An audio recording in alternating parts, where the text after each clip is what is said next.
मैं हूँ ज्योतिषाचार्य आनंद। मित्रों, नित्य प्रतिदिन की तरह हम अपने कार्यक्रम किस्मत संवारा के साथ फिर उपस्थित हुए हैं। मित्रों, ये कार्यक्रम सिर्फ आपके लिए है, आपकी समस्याओं के समाधान के लिए।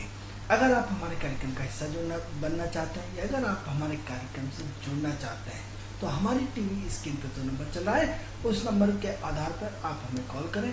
उस कॉल के आधार पर हम आपकी डेट ऑफ बर्थ, स्थान और समय 3 चीजें आपसे पूछेंगे। इसके आधार पर हम ज्योतिषीय गणना करके आपको आपके प्रश्न का उत्तर देने का प्रयास करेंगे। मित्रों, अगर आप परेशान हैं, अगर आप अपने विदेश यात्रा चाहते हैं, अगर आप अपने सरकारी लोन लेना चाहते हैं, अगर अपने परिवार में अपने घर खरीदना चाहते हैं या अपना वाहन खरीदना चाहते हैं तो हमारी टीवी स्क्रीन पे जो नंबर चला है उस नंबर पे आप हमें कॉल करिए। उस कॉल के माध्यम से हम आपकी ज्योतिषीय गणना करके आपको आपके प्रश्न का उत्तर देने का प्रयास करेंगे।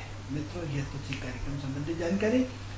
जैसे कि आज जो पितृपक्ष चल रहा है, कल लास्ट दिन है। फिर पुनः आपको निवेदन करेंगे, फिर पुनः आपसे जानकारी देंगे कि कल लास्ट दिन है, विशेष दिन है। इतना विशेष दिन है कि अमावस्या और पूर्णिमा का बहुत बड़ा महत्व होता है।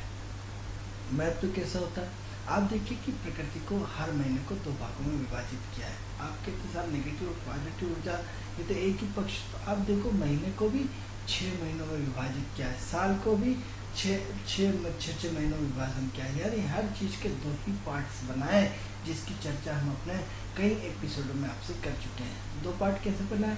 साहब, एक जो कृष्ण पक्ष और एक शुक्ल पक्ष, एक अंधेरी रात है, एक उजाली रात है। यानी 2 चीज़ों का बैलेंस, यानी 50% पॉजिटिव लोग पैदा होंगे, 50% नेगेटिव लोग पैदा होंगे। 50% लोगों को रात्रि में काम करने में बड़ा आनंद आएगा, 50% लोगों को दिन में काम करने में बड़ा आनंद आएगा। 50% लोग रात को उनसे सहन नहीं हो सकती, 50% लोगों को दिन सहन नहीं होगा। दिन भर तो वो सोते हैं और रात में वो काम करते हैं। तो फिर जब हम अपने प्रातःकालीन की थ्योरी की बात करते हैं कि साहब सुबह उठना चाहिए, तो प्रकृति में क्या हुआ? 50% लोग सुबह उठ सकते हैं, 50% लोग दिन में सोएंगे, 50% लोग दिन भर सोएंगे, 50% लोग रात में जागेंगे। जो रात में जगने वाला दिन में काम नहीं कर सकता, दिन में जगने वाला रात में काम नहीं कर सकता। ये प्राकृतिक सिस्टम है। इसलिए हम उस थ्योरी को भी नकारते हैं, जो प्रातःकालीन थ्योरी को। क्योंकि आप कौन सी हो, दिग्बली हो कि रात्रि बली हो? दिग्बली मतलब दिन में जन्म लेने वाला व्यक्ति, दिन में उसको बहुत पसंद होता है। रात में रहने वाला व्यक्ति रात्रि बली होता है, उसको रात बहुत पसंद होती है। तो ये है कि 50-50% ऊर्जा का बैलेंस हम आपको बार बार बात करते हैं। तो ये कल जो है मित्रों अमावस्या का दिन है, कल पितृपक्ष का अंतिम दिन है। परसों से नवरात्र प्रारंभ हो जाएगी। तो ऐसी कंडीशन में आपको क्या करना है? ये आपको सबसे महत्वपूर्ण चीज़ है कि हम अपने पितरों की वजह से प्रगति करते हैं, हम अपने पितरों की वजह से उन्नति करते हैं। हमारे घर में धन धान्य, भौतिक चीज़ें, संतान और सारी की सारी सुख सुविधाएं किसको के कारण होती? पितरों के कारण।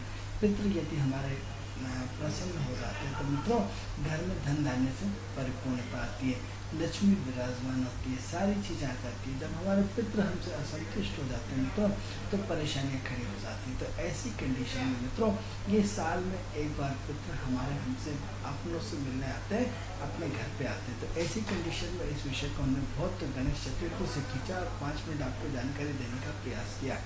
मित्रों, अभी पुनः फिर कल लास्ट जो लोग अपने इन 15 दिनों में श्राद्ध पक्ष नहीं कर पाए वो कल अमावस्या के दिन इस कार्यक्रम को पूरा कर सकते हैं। आज और कल का दिन शेष है, इसको हम अपने हाथ से जाने नहीं दें। यदि आपके यहाँ संतान नहीं हो रही तो भी पितृदोष है, यदि आपके यहाँ लड़की की शादी नहीं हो रही तो भी पितृदोष है, आपकी प्रगति नहीं हो रही तो भी पितृदोष है, यदि आपके मतलब आपके हर काम बाधाओं के साथ हो रहे तो भी पितरों की कहीं ना कहीं, या आपका बच्चा नहीं पढ़ पा रहा तो भी पितरों का कहीं ना कहीं कारण है। अब सवाल प्रश्न ये होता है कि साहब हमने तो कोई पाप ही नहीं किया, हम तो पितरों को जल भी देते हैं, हम सब देते हैं, उसके बाद भी हम परेशान हैं। तो आप ही कल्पना करिए कि आपके यहाँ कितनी डीएनसी हुई, आपके यहाँ कितना गर्भपात हुआ।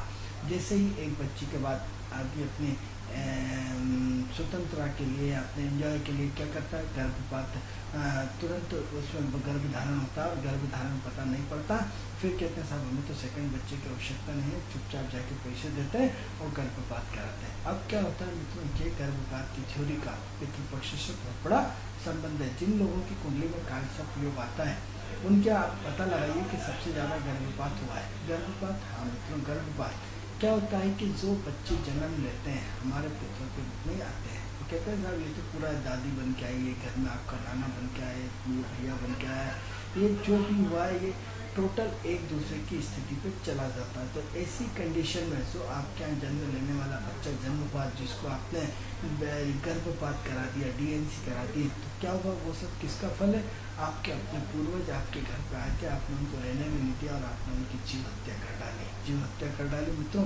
जब पेट में गर्भपात आप कराते हैं तो किसी जीव का जन्म होता है और जीव का जन्म छोटे से बच्चे के रूप में मासूम होता है, तो ये दुनिया भी जानता नहीं और आपने पेट से निकाल करके उसको फिकवा दिया। तो क्या हुआ, आपने भ्रूण हत्या कराई, आपने बहुत बड़ा अपराध कराए, जिसकी सजा आपको कालसर्प के रूप में भोगनी पड़ती है, जिसकी सजा आपको पितृपक्ष के रूप में भोगनी पड़ती है। तो जिन लोगों के जिन घरों में डीएनसी सबसे ज़्यादा हुई है, जिन घरों में गर्भपात सबसे ज़्यादा हुआ है, उन्हें तो विशेष ध्यान देना चाहिए मित्रों, क्योंकि उन्हें अपनी सजा, अपने गुनाहों की माफ़ी मांगने का सबसे बड़ा अवसर इस पितृपक्ष में मिलता है। वो घर महान है जिनका एक भी डीएनसी नहीं हुई है, जिनका गर्भपात नहीं हुआ है, वो उन घर में परेशानी किसी और कारणवश हो सकती है, लेकिन ये भी एक पितृपक्ष की नाराजगी का हिस्सा है। तो जो लोग जिनका गर्भपात सबसे ज़्यादा हुआ है या एक भी गर्भपात हुआ है, तो अपने उन पर ध्यान दें और अपने इसका प्रायश्चित करें, उसके गुनाहों की माफ़ी मांगें और अपने पूर्वजों से आशीर्वाद में। मित्रों, बड़ों का काम हमेशा माफ़ करना होता है, छोटा का काम गलतियाँ करना होता है। जब तक मनुष्य हम गलती नहीं करते सीख नहीं पाते हैं। ऐसा कोई सा व्यक्ति नहीं है जिसके द्वारा गलती ना हुई हो। तो ऐसी कंडीशन में आपको अपने पितरों से माफ़ी मांगना चाहिए, आपको अपने पितरों से आशीर्वाद लेना चाहिए। तो आशीर्वाद कैसे लेंगे, तो मित्रों ये श्राद्ध पक्ष के हम जो 5 चीज़ें आपको नित्य प्रतिदिन बताते हैं, ये आपको 5 चीज़ जरूर करना है। कल विशेष ध्यान देना है, कल जो अमावस्या का दिन आएगा और उसमें आपको विशेष ध्यान देना है। तो सबसे पहले आपको हम जो नित्य प्रतिदिन 5 चीज़ें रिपीट करा रहा है। कल हमारे इस जो पितृपक्ष का अंतिम दौर रहेगा, इसलिए फिर हम उसके बाद इस विषय को हटा देंगे। अगले विषय पर चर्चा हम आपको जानकारियाँ देते रहते हैं। तो महत्वपूर्ण फिर आपको हम बताते हैं कि 7 बार माँ के पक्ष, 7 बार पिता का पक्ष, 7 बार सारे ब्रह्मांड के लिए ओम पितृदेवताभ्यो नमः। इसमें अंगूठे में इसमें पानी रखे, अंगूठे के यहाँ से ऐसा जल देना है, ओम पितृदेवताभ्यो नमः। ऐसा 7 21 बार कंडे को जला करके आपको गुड़ और घी लेकर के उसमें 3 बार आचमन कराना है और पितृदेवताभ्यो नमः से आशीर्वाद लेना है। तीसरा ये बताया था कि भरपेट गाय के लिए, कुत्ते के लिए, पक्षी के लिए, सूर्य के लिए, ब्राह्मण के लिए और विशेषकर कौवे के लिए। कौवा मित्रों गायब होगा। पितृ हमारे तृप्त इतने ज़्यादा है कि हर व्यक्ति समस्या से ग्रस्त होता जा रहा है। मित्रों आप देखिए कि पहले के ज़माने में शांति होती थी, आज भी गांव और जहाँ जंगल है वहाँ आज भी कौवे मिलते हैं, लेकिन आज शहरों में तो पक्षी मिलना ही गायब हो गए, पक्षियों के दर्शन होने गायब हो गए, इतने कम हो गए कि पता भी नहीं पड़ता कि पक्षी है भी कि नहीं है। हमने बिना पक्षी से प्रकृति में रहना सीख लिया, जिसके परिणाम हम सब भोगने पड़ते हैं। तो जहाँ पक्षियाँ हैं तो उनका कौवे का विशेष ध्यान रखें। कौवे हमारे पितृपक्ष का एक बहुत बड़ा हिस्सा होता है, तो एक भोजन अपने छत पे कौवे के नाम जरूर डाल दें, तो ये महत्वपूर्ण चीज़ है। तीसरा ये आपको बताया था कि भागवत का किसी योग्य ब्राह्मण से आपको हवन कराना है। कल विशेषकर सबको हवन कराना है। हवन किस तरह, किसी योग्य ब्राह्मण से अपने पूरे कल क्या सारे पितृ अमावस्या के दिन सारे पितृ इकट्ठे होते हैं, इकट्ठे होकर कल उनका समापन होता है, उनकी विदाई होती है। तो आप किसी योग्य ब्राह्मण से कल आप उसको घर में हवन कराइए। हवन करा करके बाकायदा पिंड, ये हवन 2 तरह के होते हैं, बार बोलते हैं। ये पितृपक्ष वाला पिंडदान के रूप में अलग तरह से हवन होता है। आपको शांति ग्रह शांति के लिए हवन नहीं कराया, ये पितरों की शांति के लिए हवन किया जा रहा है। किसी योग्य ब्राह्मण से बात करके पितरों की शांति के लिए कल हवन कराना अमावस्या के दिन अंतिम दौर अत्यंत आवश्यक है। आप कल लास्ट दिन अमावस्या का पितृपक्ष का पिंडदान करके हवन कराएं किसी नदी किनारे जा कर के। यदि आप अपने पुराने कपड़े छोड़ दें और वहीं नए कपड़े पहनते हुए आ जाएं और वहीं अपने किसी योग्य ब्राह्मण से वहाँ भी अपने पितरों को जल दें नदी किनारे या किसी तालाब के किनारे, तो भी अति उत्तम रहेगा। तो किसी कल योग्य ब्राह्मण से आपको विधि विधान से हवन कराना है, तो शिव पितरों की शांति के लिए होगा। तीसरा, कल आपको कन्या भोज कराना है, कल आपको ब्राह्मण भोज कराना है। साथ ही साथ जब भी ब्राह्मण और कन्या को आप भोजन कराएंगे तो उसमें कपड़े जरूर देंगे, अन्नदान जरूर देंगे, वस्त्र दान जरूर देंगे, जूते मोजे सब देंगे। साथ में 100 रुपये या लिफाफे में उसकी उचित दक्षिणा आपकी अपनी योग्यता के अनुसार देंगे, मिठाई का डब्बा देंगे। ये सारी चीज़ें आपको करना है। तो मित्रों, कल पितृपक्ष का विशेष अमावस्या का दिन है, आपको विशेष इसमें पितरों की विदाई करना है। ये जो हम दान अपने ब्राह्मण या अपने कन्या के रूप में कन्याओं को देंगे या ब्राह्मणों को देंगे, ये सीधा हमारे पितरों को जाके लगता है। तो इसलिए पितृपक्ष में ये सारा का सारा दान उनको लगता है। जितना अधिक से अधिक हम घर में बना सकते हैं और बना करके यदि हम इसमें खिलाएंगे तो ये सारा का सारा पितरों को मिलने वाला है। तो पितृ हमारा इससे संतुष्ट होंगे, वो हमें आशीर्वाद देंगे। तो कल विशेष ध्यान है। साथ में ये बताया था कि गीता के 18 अध्याय करना है। गीता के 18 अध्याय यदि अभी भी जिन्होंने शुरू नहीं करे तो वो आज दिन भर ब्राह्मण किसी योग्य से खुद करके 17 अध्याय कंप्लीट करने, कल 18 अध्याय इसको पूर्ण कर सकते हैं। यदि नहीं करवा पा रहे हैं या नहीं कर सकते हैं, अपनी योग्यता अपनी कैपेसिटी नहीं है, कोई दिक्कत नहीं है। अभी भी भोपाल में 2 जगह भागवत कथा चल रही, एक 23 तारीख तक चलेगी और एक आज कल और चलेगी और एक परसों चलेगी, तो मतलब 24 तारीख तक। तो उस भागवत में क्या करना है, आप संकल्प लेके बैठेंगे। एक मानस भवन में हो रही, पॉलिटेक्निक चौराहे के पास, एक होशंगाबाद रोड में हो रही। तो आप उसमें संकल्प लेकर के आप अपने पितरों को ये पुण्य दे सकते हैं और ऐसा कर सकते हैं कि वे मेरा पुण्य जो है हमारे पितरों को मिले। लास्ट ऊपर हमने बताया था कि सूर्य को जल देकर के प्रार्थना करना है कि हे सूर्य भगवान, हमने अपने पितरों को तर्पण किया है, हमारे पितरों को मोक्ष प्रदान करें, हमारे पितरों की उन्नति करें, हमारे पितरों को जन्म जन्मांतर से मुक्त कर दें। तो ऐसी प्रार्थना भगवान सूर्य के माध्यम से ही सब कुछ होता है। सूर्य के माध्यम से ही हमारे पितरों का उद्धार होता है। तो ये मित्रों बहुत महत्वपूर्ण समय, कल का अमावस्या का दिन है। कल सुबह से आप अपने दिनचर्या में आप पूरी मेहनत मत करिए, लेकिन कल का दिन विशेष कन्या भोज पे कन्या कल विशेष 5 11 21 कन्याओं को भोजन कराएं, किसी योग्य ब्राह्मण को भोजन कराएं, उनको संपूर्ण दक्षिणा दें, उनको फल फ्रूट दें, उनको वस्त्र प्रदान करें, जो अपनी क्षमताओं के अनुसार कर्ज लेके काम नहीं करना है, अपनी क्षमताओं पर काम करना है। तो ये महत्वपूर्ण विषय है मित्रों।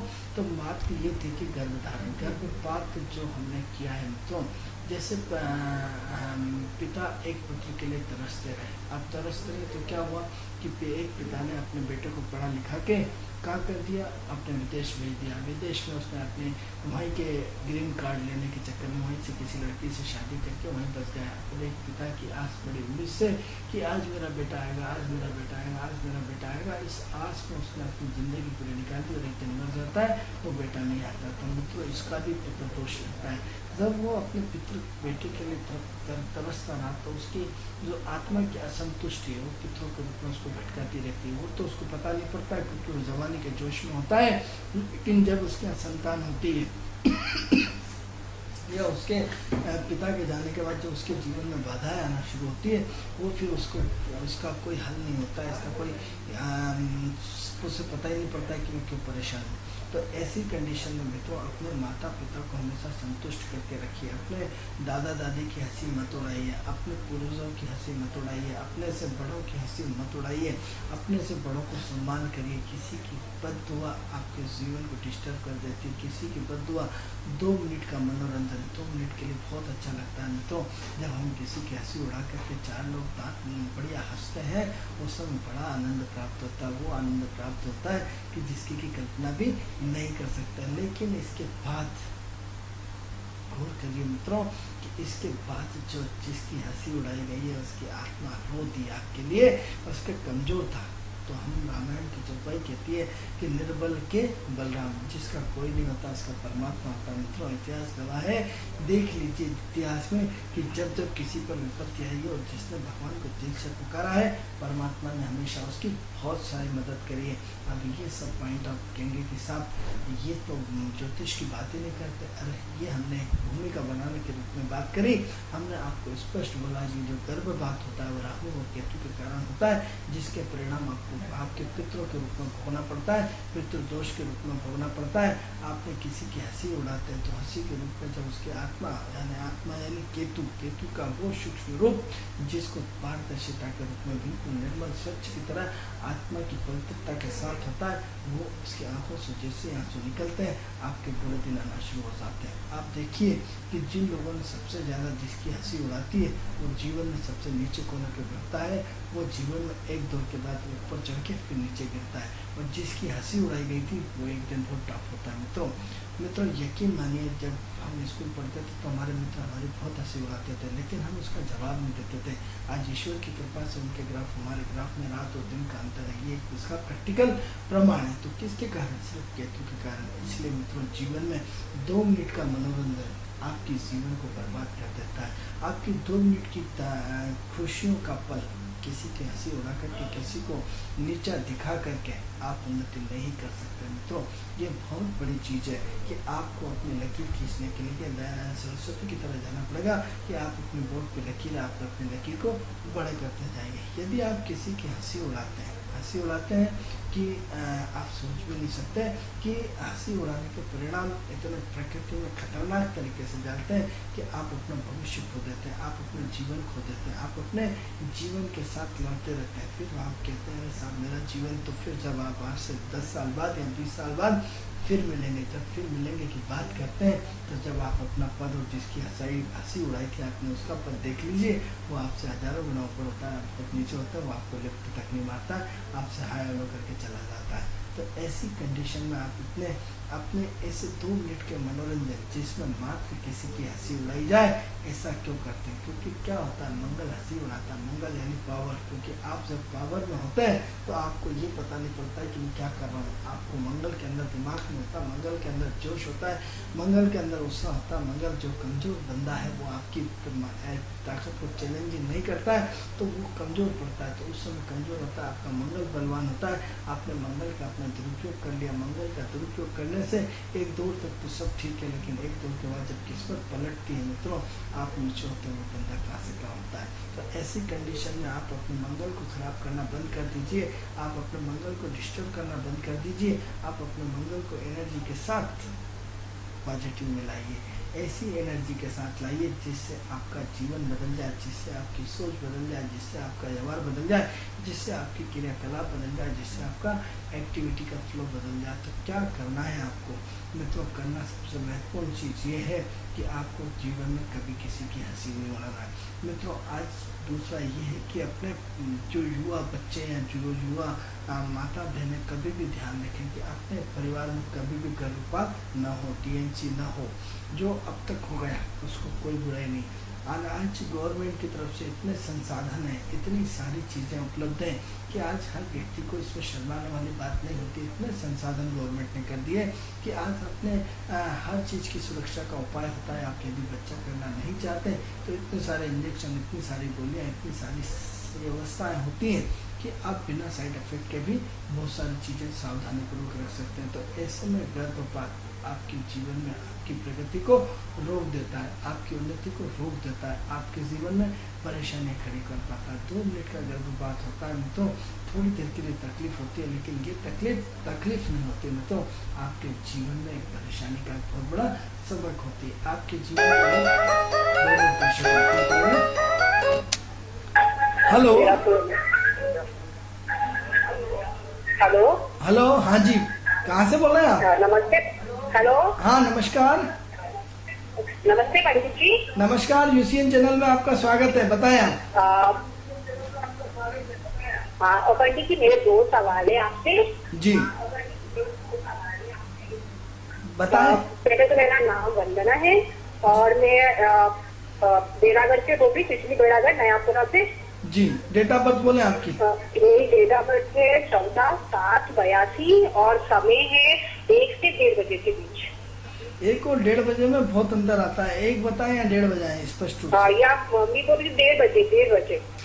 चलिए, दिन के कि रात के? मेरा पहला सवाल है कि मेरी शादी नहीं हो पा रही है, दिन के हैं प्रॉब्लम आ रही कि है। दिन के हैं कि रात के हैं? और दिन के है। दिन के 1:30 बजे। चलिए, हाँ, और शादी में प्रॉब्लम आ रही है, शादी नहीं हो पा रही है। और कहाँ पे हुआ है? एक मिनट, गवर्नमेंट जॉब है कि नहीं है। आप कहाँ पे जन्म हुआ है आपका? भोपाल में है। भोपाल में। अभी क्या करते हैं आप? अभी तो कुछ नहीं फिलहाल। चलिए, हमारा कार्यक्रम देखते हैं आप? हाँ, देखती है, मूवी देखती है, मैं देखती हूँ, सभी देखती हूँ। अच्छा लगता है आपको हमारा कार्यक्रम? हाँ, अच्छा लगता है, तभी तो मम्मी ने कहा फोन लगा, पूछो पंडित जी से, बताएंगे वो उपाय। चलिए चलिए, आपकी गवर्नमेंट जॉब और आपकी शादी के विषय में हम आपको हाँ जी, पंडित जी अच्छे से बताइएगा। जी जी, थैंक यू। तो विषय को थोड़ा सा विराम देंगे। हमारे पास कोलार से वंदना मैडम का फोन आया, जिन्होंने हमें 14/7/1982 और 1:30 बजे का इन्होंने अपना जन्म बताया। तो 1:30 बजे का जन्म बताया, यहाँ तो ठीक है, लेकिन कहीं ना कहीं समय का संशोधन होना चाहिए। लेकिन फिर भी हम इसमें कोशिश करेंगे कि हमारी एस्ट्रोलॉजी में हम जब एस्ट्रोलॉजी करते हैं तो सबसे पहले हम चेहरा देख के कुंडली का टाइम सेट करते हैं। क्योंकि मित्रों, एक साथ 5 घड़ियाँ उठाइए, 5 में 2-2, 3-3 मिनट के डिफरेंस होता है। हम आपका हमारी कृष्ण मूर्ति के भास्करण पद्धति में हमारा 1 मिनट का डिफरेंस आपका पूरा भविष्य चेंज कर सकता है। तो ऐसी कंडीशन में थोड़ा सा हमारे अपने सिस्टम में इसको हम बर्थ चार्ट करेक्शन कराते हैं, यानी कुंडली का संशोधन।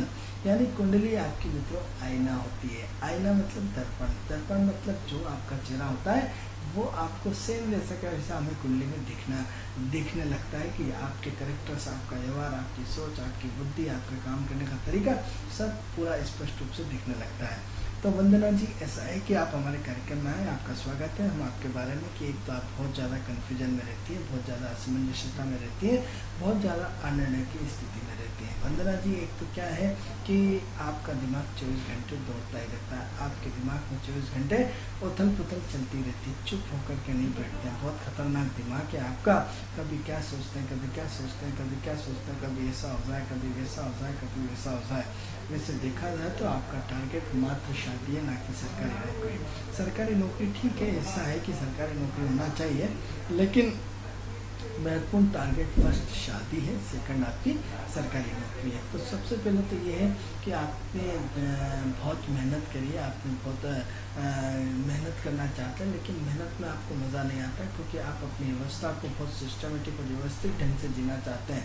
क्योंकि आप अपने आप को पूरा स्टेटस के साथ मेंटेन करना चाहते हैं, अपने आप में पूरा अपने आप को टिप टाप रखते हैं, अपने आप को पूरा व्यवस्थित रखते हैं, अपने आप को सुंदर रखते हैं, पूरा नए कपड़े, नए खाना, नए पीना, चटपटी चीज़ें, ये वो फलाना चिकाना, सब अपने आप को पूरा अपना स्टेटस मेंटेन करके चलते हैं।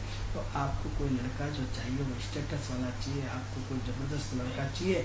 अब ये है कि आप लड़के को पसंद नहीं करें, लड़के मतलब लड़का आपको पसंद नहीं करे, आप लड़के को पसंद करें, यानी जब तक आपको लड़का पसंद नहीं आएगा आप शादी करने वाले नहीं है। तो क्या चाहते हैं, आपको एक सुंदर लड़का और मतलब सुंदर के साथ साथ व्यवस्थित हो, स्टेटस वाला हो, सरकारी जॉब वाला हो, आज के हाई प्रोफाइल हो। ऐसे लड़के से आप शादी करना पसंद करते हैं, उस लड़के की आपको तलाश लगातार है।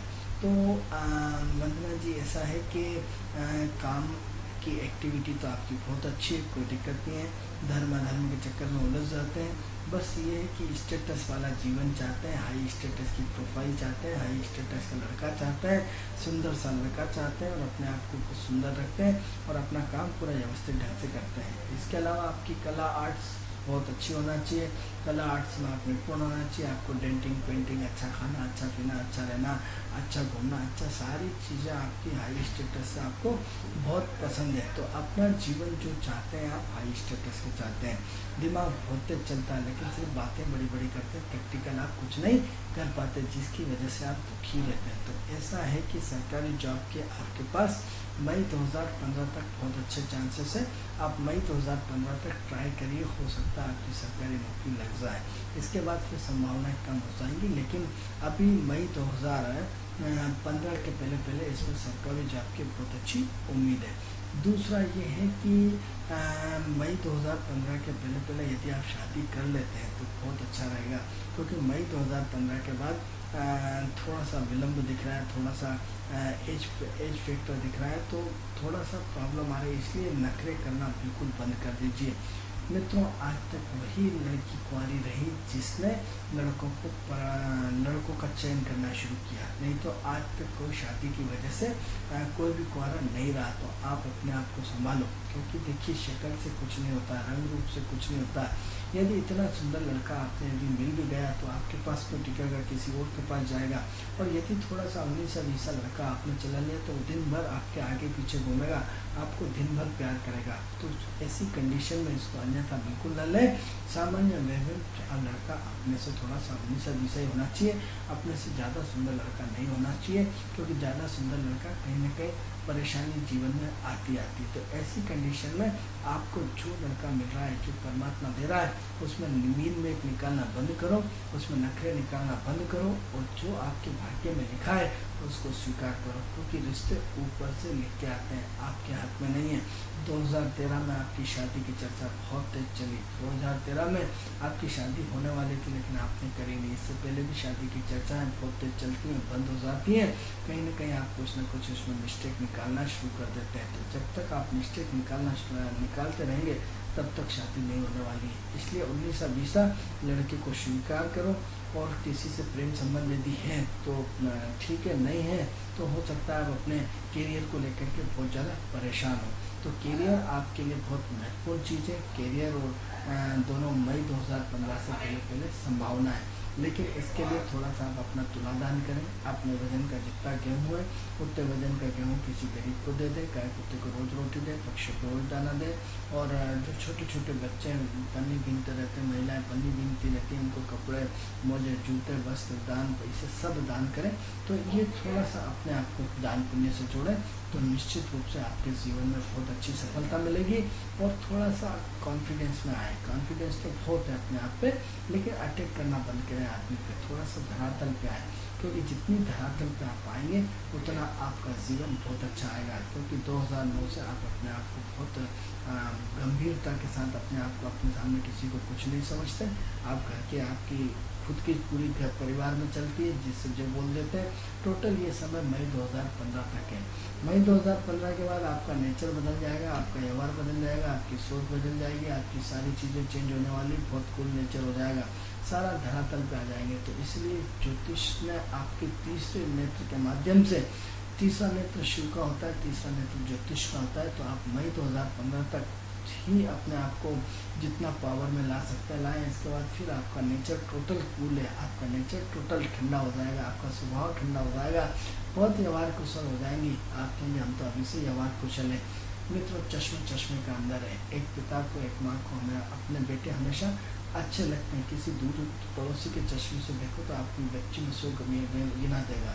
तो ऐसी कंडीशन में कोई दिक्कत नहीं, आप पिता के लाड लें, पिता आपकी कहना मानते रहते हैं, आप पिता आपकी पूरी हर चीज़ का ध्यान रखते हैं। तो पिता के साथ आप बिल्कुल दोस्त की तरह रहते हैं, इसमें कोई शक नहीं।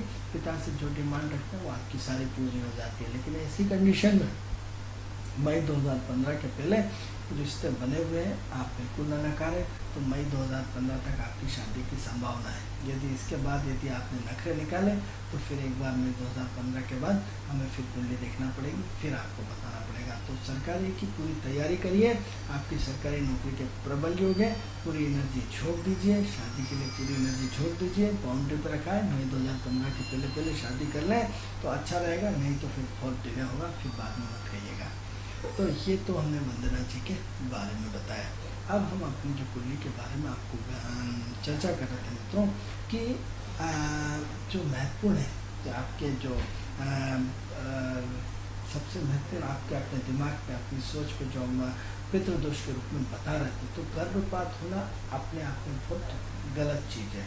तो किसी जीव की हत्या करना अपराध है। हम कहते हैं, हम तो क्या है, समय के साथ जैसे ही गर्भपात होता है हम सारी चीज़ें भूल जाते हैं, उसके परिणाम आने वाले समय में भोगने पड़ते हैं। क्या होता है मित्रों, आप देखिए कि जवानी में किया हुआ बुढ़ापे में सामने आता है। जो काम हम अपनी जवानी में कर जाते हैं, जोश में, उत्साह में, अपने पावर में, क्या है साहब आप क्या जानते हो, हमें सब कुछ है, लेकिन जब आपके उसके दिन बुरे आते हैं और बुढ़ापा जब आता है तो सारी पूरी की पूरी ज़िंदगी आपके चश्मे में बदल जाता है, आपकी सोच बदल जाती है, आपकी पूरी जब हाथ पैर आपके साथ देना छोड़ देते हैं तब आपको अपनी गलती का एहसास होता है, तब आपको उस समय का एहसास होता है कि मैंने जवानी में कितने पाप किए, मैंने जवानी में कितने लोगों को कष्ट दिया है। मित्रों, आप कहते हैं कि वो परिवार स्वर्ग कौन सा है, तो स्वर्ग की परिभाषा हम आज आपको बताते हैं मित्रों कि जिनके घर में बड़े बूढ़े हैं और उनका सम्मान खूब होता है, उन्हें कोई दिक्कत नहीं, उन्हें कोई स्वस्थता नहीं है, यदि उनके दादा दादी यदि बिल्कुल स्वस्थ हैं और उनके परिवार बच्चे उनका संपूर्ण ध्यान रखते हैं, उन्हें कोई बीमारी नहीं है, मतलब मित्रों ये ध्यान के रखिए कि वो व्यक्ति ने जीवन भर इतने पुण्य किए हैं, इतने पुण्य किए कि वो देवात्मा है, उसी की वजह से पूरा परिवार टिका है। ऐसे लोगों के पाँव पड़ना चाहिए, ऐसे लोगों से आशीर्वाद लेना चाहिए, इनका आशीर्वाद निष्फल नहीं जाता। इसी की तुलना में जिनके माँ बाप उनके बच्चे उनको पूछते नहीं है, उनको बीमारी कुछ न कुछ लगी रहती है या कहीं न कहीं दुखी होते रहते हैं, पड़े रहते हैं बिस्तर पर, कोई भी रोटी पटक जाता, कोई पूछने वाला नहीं होता है, इसका मतलब ये मान के चलिए कि आपके आंखों के सामने कुछ भी न देखे, लेकिन जीवन में उस व्यक्ति ने सबसे ज़्यादा पाप किए, सबसे ज़्यादा पाप किए, मतलब पूर्व जन्म के पाप या इस जन्म के पाप, लेकिन उसने भले नहीं देख पाया। ईश्वर आपकी नज़र में 24 घंटे मंदिर गया, सब कुछ गया, लेकिन उसके पाप आपको दिख नहीं पाए, लेकिन ईश्वर की दृष्टि में कहीं ना कहीं बड़े पापी रहा होगा, तभी इतना भुना पड़ता है। मित्रों, कहा जाता है अंत भला सो सब भला, यानी साल भर आपने क्या करा इसको में कोई मतलब नहीं। महीने के 15 दिन पहले, 1 महीने पहले आप MBA जो गाइड वाइडें आती हैं, उस गाइडों को लेकर के 15 दिन की मेहनत में पास होगा, ये महत्वपूर्ण चीज़ है। ये नहीं देखा कि आपने 10 महीने पढ़ाई करी या नहीं करी। तो अंत भला सो सब भला, तो आपका अंत कैसा है? यदि आपका बुढ़ापा अच्छा है तो इसका मतलब आप बहुत पवित्र आत्मा हो और आपने जीवन में कोई पाप नहीं किया। यदि आपका अंत खराब है तो निश्चित रूप से आप जीवन में कहीं ना कहीं बहुत सारे अप्रत्यक्ष और प्रत्यक्ष रूप से आपने बहुत सारा पाप किया है, जिसकी आपकी गुनाहों की सज़ा आपको भोगना पड़ेगी। मित्रों, समाज में बहुत सारी कुरीतियाँ हैं। आज आपको हर व्यक्ति, हर ज्योतिष आपको किसके माध्यम से डराता है? शनि के माध्यम से। अरे शनि इसका डिस्टर्ब, शनि इसका ऐसा है, शनि इसका ऐसा है। जिसकी 7.5 न चल रही हो वो हर व्यक्ति को मालूम है कि मेरी 7.5 चल रही, भली चल रही हो या न चल रही हो। 80% लोगों के मुँह से आपने सुना होगा कि मेरे सिर पर तो शनि चल रहा है। मित्रों, हम आपको बताना चाहते हैं, यकीन मानिए हमारी बातों पे, कि शनि इतना दंड नहीं देता जितना राहु और केतु देते हैं। राहु केतु प्रारंभ और एंड की अवस्था है। राहु से अंदर शनि की तरह वर्क होता है, उसकी कैपेसिटी बिल्कुल जल्लाद की तरह होती है। शनि की कैपेसिटी सजा देने की है, लेकिन एक निश्चित सजा तक। लेकिन जो आपको एंड वाले पार्ट, तिल तिल जल करके मरने वाले पार्ट, यानी क्या होता है कि वो सब आपको कौन देता है? राहु देता है। राहु इतना खतरनाक ग्रह है, इतना प्यारा ग्रह भी है, इतना खतरनाक। यानी हर व्यक्ति के 2 रूप होते हैं, एक नेगेटिव एक पॉजिटिव। कभी आप खूब हंसते हैं, खूब एंजॉय करते हैं, कभी आप खूब टेंशन में रहते हैं। तो सबसे खतरनाक जो है वो उससे शनि से भी खतरनाक राहु होता है। यानी राहु क्या करता है? आपके शब्दों को पकड़ता है, आपके शब्दों के बाण को पकड़ता है और आपकी सोच को पकड़ता है, आपके अंदर के एक्सटर्नल और इंटरनल दोनों सिस्टम को पकड़ करके उसकी अंतिम सजा देता है। क्योंकि राहु बुढ़ापा होता है, राहु जीवन का अंत होता है। केतु तो समाधि में चले गए, लेकिन जब वृद्ध हम लेते हैं, यदि आप कहते हैं साहब ये तो गलत बोल रहा है, तो आप एक काम करें, किसी भी ज्योतिष से पूछ लीजिए। तो आप घर के दादाजी कौन सा ग्रह होता है? घर के दादाजी को राहु बोलते हैं। घर के जो मंगल होता है, छोटा भाई होता है, गुरु होता है, बड़ा भाई होता है, शुक्र होता है, स्त्री होती है, चंद्रमा होती है, माँ होती है, सूर्य होता है, पिता होता है, शनि होता है, नौकर होता है।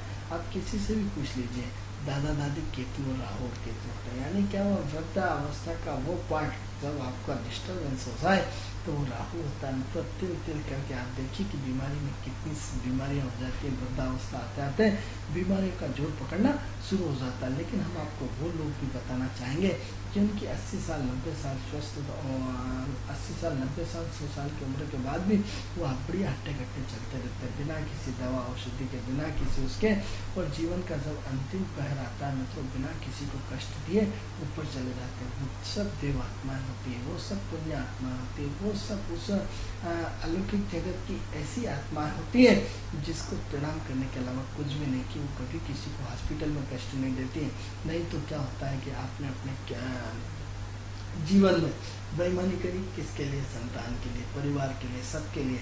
अंतिम समय में क्या होता है, आप अपना उगता पैसा जितना बेईमानी कर करके आपने अपने परिवार की जोड़ा, आखिरी अंतिम दौर में आप हॉस्पिटल में भर्ती हो जाते हैं। डॉक्टर बढ़िया आपसे प्रेम पूर्वक 5-10 लाख रुपए ले लेता है, सब कुछ खत्म हो जाता है। तो जितना कमाया था सब डॉक्टर को दे के आ गया। तो किसके लिए बेईमानी, किसके लिए मित्रों? ऐसा पैसा जिस पैसे के लिए आप अपनी पत्नी और परिवार के साथ, पूरी दुनिया के साथ, यानी बेईमानी वाला कौन सा ग्रह है? राहु ही बेईमान है, एक नेगेटिव एक पॉजिटिव। यानी जब वाल्मीकि जी से पूछा गया, जब उन्होंने रामायण की रचना करी, जब वाल्मीकि बहुत बड़े डाकू थे मित्रों, तो उनसे जब पूछा गया कि बताओ, एक संत निकलने लगे, उनसे मना करें कि इस रोड पे मत जाइए। उन्होंने बोला नहीं हम तो इसी रोड से जाएंगे। बोला साहब इस पर एक डाकू रहता है अनुमाली, वो आपकी उंगलियां काट लेगा, सब कुछ कर लेगा। उन्होंने कि नहीं हमें कोई दिक्कत नहीं है। जैसे ही वो कहते हैं उसकी मुलाकात होती है, उसको मारने के लिए तैयार हो जाता है। उन्होंने कहा बेटा मुझे मारने में कोई दिक्कत नहीं, भले मार दें, लेकिन जो इसमें सब लूटेगा, इसमें क्या तेरा परिवार इसमें भागीदारी है? क्या तेरी पत्नी और बच्चे इसमें भागीदारी है? यदि वो दोनों इसमें भागीदारी है तो किसके लिए करता है? तो बोला मैं अपने परिवार के पालन पोषण के लिए करता हूँ, मुझसे कोई काम नहीं। तो बोला जिसके लिए तो ये सब खून कर रहा है, जिसके लिए सब ये सब कर रहा है, वो तेरे इसमें यदि पाप में भागीदारी है तो मुझे मार के सब लूट लेना, और यदि नहीं है तो मैं यही रुका हूँ, घर जाके पूछ कर। यकीन मानिए जिसने वाल्मीकि की रचना है, मतलब उन्होंने रामायण की रचना करी, जब वो अपने घर पूछने गए तो अपनी पत्नी और बच्चे से पूछा कि मैं अपने जो इनकम आपको खिलाता हूँ उसमें सब चोरी डकैती की होती है, इसमें मर्डर की होती है, इसमें सबको, क्या आप इसमें मेरे सुख और दुख में भागीदारी हो? परिवार की पत्नी और बच्चों में दोनों में स्पष्ट रूप से मना कर दिया कि हम आपके पाप में भागीदारी नहीं है, ये तो आपकी ड्यूटी है, ये तो आपका फर्ज है, आप जैसा खिलाएंगे हम खाएंगे, इस पाप में हम आपके मित्र। जैसे ही आता उन्होंने बोला कि भाई इसमें साधु संत को आके बोला कि भैया वो मेरी पत्नी और इसमें भागीदार नहीं, तो फिर उन्होंने बोला इतने सारे पाप क्यों करता है? मित्रों एक ही चीज उसके हार्ट को लग गई, उसकी आत्मा को लग गई, जीवन परिवर्तन होगा। परिवर्तन किसका ग्रह? चंद्रमा का। एक ऐसा अद्भुत परिवर्तन, सोच बदल दो, चश्मा बदल दो, दुनिया बदल जाएगी। आप अपने जिस रंग का चश्मा बनते हैं उस रंग का पानी दिखेगा, जिस रंग की दुनिया दिखेगी।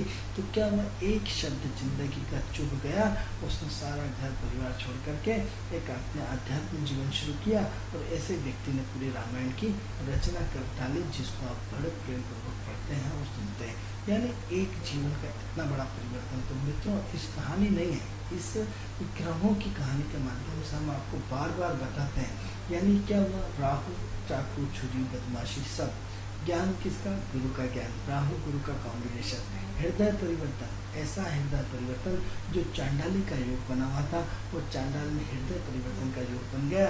ऐसा हृदय परिवर्तन जो आध्यात्मिक भौतिक और जन्म जन्मांतर की उन्नति कर डाली, किसके कारण? राहु के कारण। तो क्या करा मित्रों, आप अपने परिवार में इतने सारे लोगों से आप लड़ते हैं, इतने सारे लोगों से बेईमानी करते हैं, इतने सारा सरकार का टैक्स जोड़ाते हैं, इतने सारे परेशानियां किसके लिए लेते हैं? अपने परिवार के लिए, अपनी संपन्नता के लिए।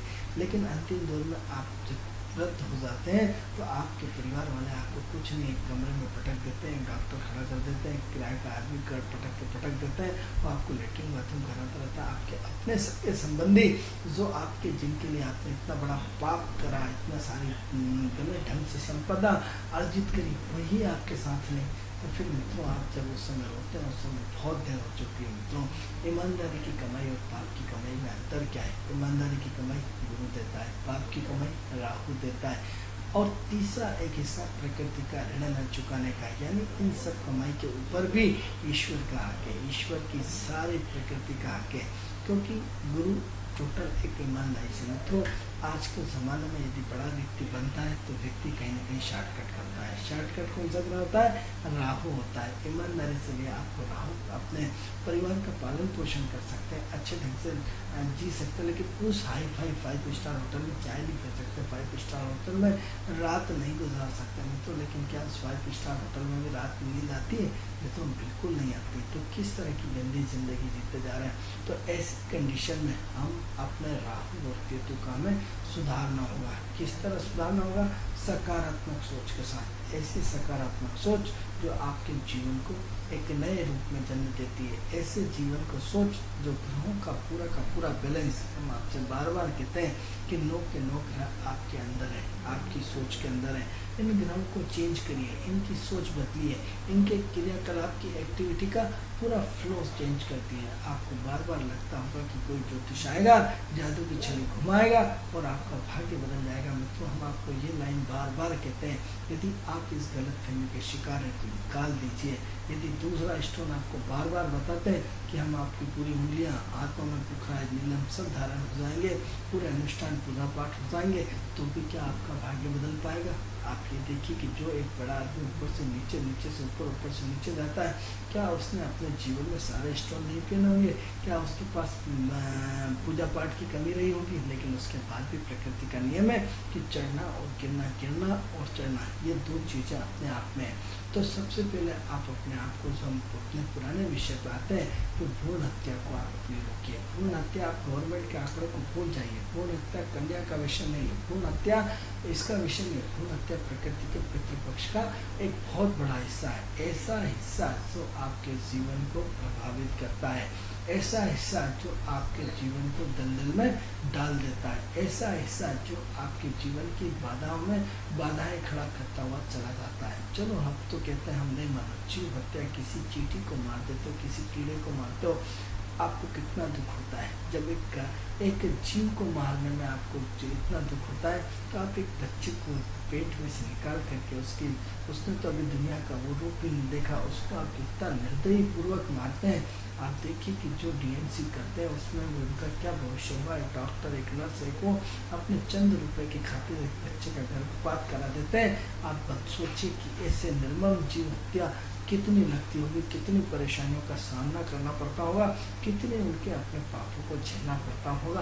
आप देखिए कि उनका जीवन क्या होगा। 2 मिनट के लिए तो सब अच्छा लगता है, लेकिन आप उनके परिवार, उनकी स्थिति में जाएंगे तो वो अच्छी चीज़ नहीं मिलेगी। तो क्या करना है आपको? कभी भी अपने जीवन में गर्भपात को रोकना है, कभी भी गर्भपात नहीं होना चाहिए, डीएनसी नहीं होना चाहिए, भ्रूण हत्या नहीं होना चाहिए। अब तो जागरूकता हम ये विषय लड़के और लड़की पे नहीं करेंगे, क्योंकि हमने इसको बहुत बारीकी से देखा है कि आज की सोच बहुत गहरी सोच हो गई। आज लड़का और लड़की, अब वो समझाने की जरूरत ही नहीं, साहब हमें लड़का ही चाहिए। 80% काफ़ी जागरूकता आ गई। लड़कियां आजकल बिल्कुल लड़कों की तरह रहती है, माँ बाप भी उनको लड़कों की तरह पढ़ाते हैं, लिखाते हैं, बड़ा इंजीनियर, डॉक्टर सब बनाते हैं और हंसते बस की विदा करते हैं। उसको कोई दुख नहीं होता कि हमने हमारे पास लड़की है और उसने ऐसा नहीं किया। तो आज की जागरूकता का सोच पैमाना बहुत बदल चुका है। तो अब वो विषय नहीं हो रहा कि नहीं लड़का ही होना चाहिए, नहीं लड़की नहीं होना चाहिए, विषय ही खत्म हो गया। अब तो ये महत्वपूर्ण चीज़ हो गई है कि हमें गर्भपात से बचना है। क्यों?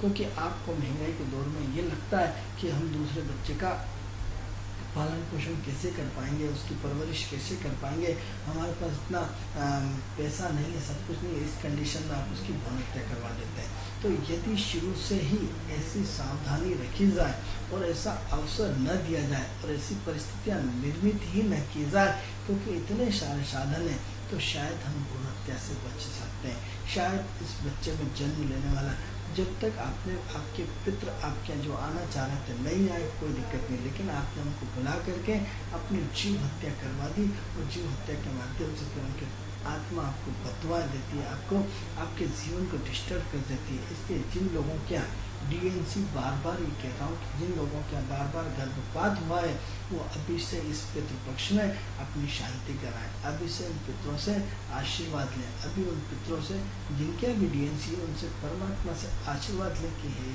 पितरों हमसे गलती हुई है, हमें अनजाने में जाने में हमें ज्ञान नहीं था, हमने गर्भपात करके हमने अपने जीवन को दुखी किया, हमें माफ़ी मांगिए उनसे, अपने गुनाहों का प्रायश्चित करिए। प्रायश्चित दान पुण्य करके करिए, प्रायश्चित अच्छे काम करके करिए, प्रायश्चित अपनी आंख बंद करके उसको याद करके करिए। तो इससे आपके जीवन में इतना बड़ा परिवर्तन आ जाएगा, इतनी बड़ा परिवर्तन आ जाएगा मित्रों, जिसकी की कल्पना भी नहीं कर सकते। तो ऐसी कंडीशन में आपको अपने जीवन में चेंज लाना होगा, अपने जीवन में चेंज करना होगा, अपने जीवन में सब परिवर्तन लाना होगा। तो क्या परिवर्तन करें? अपने जीवन की सोच को बदलिए कि आपको जो गर्भपात हुआ है उस गर्भपात का प्रायश्चित करिए, उस गर्भपात का जो भ्रूण हत्या आपने की है उसका अपने सुबह शाम उठते बैठते खाते पीते परमात्मा से माफ़ी मांगिए। तो ऐसी कंडीशन में आपको इतना आनंद आएगा जिसके की कोई कल्पना भी नहीं कर सकते। तो इसलिए पितृपक्ष का अंतिम दौर है, इसके बाद नवरात्र प्रारंभ हो जाएगी। नवरात्र शक्ति का त्यौहार है, वो विषय फिर अलग हो जाएगा। तो मित्रों ये तो इससे संबंधित था। अब हम आपको आगे की जानकारियाँ देते हैं कि हमारा जो महत्वपूर्ण चल रहा था बीमारी में क्या चल रहा था? स्वास्थ्य मित्रों, स्वास्थ्य किस तरह बिगड़ता है, स्वास्थ्य में क्या क्या दिक्कतें आती है, एस्ट्रोलॉजिकल उसमें क्या क्या परेशानियाँ कर देती हैं। तो हमने स्वास्थ्य के विषय में आपको कई तरह की जानकारियाँ ऑलरेडी पहले से दे चुके हैं। तो मित्रों हमारा समय पूर्ण हो रहा है, क्योंकि समय अपनी घड़ी की काटा लगातार बढ़ रहा है। आपको हमारा कार्यक्रम कैसा लगता है? कार्यक्रम से संबंधित यदि आप कोई भी हमें जानकारी देना चाहते हैं तो हमारे यूसीएन राजधानी चैनल के माध्यम से दे सकते हैं। कल आपसे फिर मुलाकात होगी। हेलो